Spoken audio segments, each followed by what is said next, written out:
হৃদয় খানের তৃতীয় সংসারটিও টিকল না। দেশের সঙ্গীতাঙ্গনে জনপ্রিয় গায়ক হৃদয় খানের তৃতীয় সংসারেও ভাঙনের খবর মিলেছে। স্ত্রী হুমায়রার সঙ্গে এক ছাদের নিচে থাকছেন না হৃদয় খান। এই শিল্পীর পারিবারিক সূত্রতে জানিয়েছেন যে হৃদয় খানকে ডিভোর্স দিয়েছেন তার স্ত্রী বা তৃতীয় স্ত্রী হুমায়রা। তবে বিষয়টি নিয়ে এখনো আনুষ্ঠানিকভাবে কোনো ঘোষণা দেননি এই দম্পতি। গণমাধ্যম সূত্রে জানা গেছে, বিয়ের কয়েক বছর সংসার করলেও হৃদয় খানের আচরণ এবং জীবনযাপনে অতিষ্ঠ হয়ে তাকে ডিভোর্স দিয়েছেন হুমায়রা।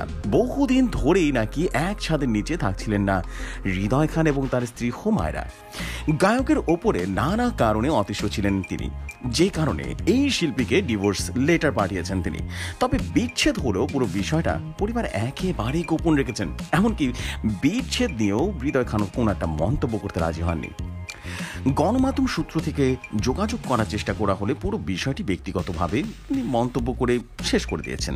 প্রসঙ্গত, নিজের চেয়ে বয়সে বড় দেশের জনপ্রিয় মডেল অভিনেত্রী সুজানা জাফরকে বিয়ে করে চারদিকে হইচই ফেলে দিয়েছেন হৃদয় খান। 2015 সালে 1 আগস্ট সুজানাকে বিয়ে করেন এই সঙ্গীত শিল্পী। এরপর 2016 সালের 6 এপ্রিল তাদের ডিভোর্স হয়ে যায়। এরপর 2017 সালের 10 সেপ্টেম্বর পারিবারিক আয়োজনে হুমায়রাকে বিয়ে করেন হৃদয় খান। কয়েক মাস পর রাজধানীর একটি 5 তারকা হোটেলে হৃদয় খান এবং হুমায়রার বিবাহর সংবর্ধনার আয়োজন করা হয়েছিল। হুমায়রার সঙ্গে এটাই ছিল হৃদয় খানের তৃতীয় বিয়ে।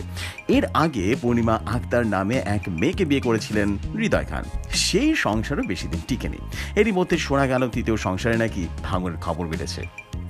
এমনই সব নিত্য নতুন বিনোদনমূলক নিউজ পেতে রেডিও শহরের সাথেই থাকুন। সাবস্ক্রাইব করবেন, ফলো করতে ভুলবেন না।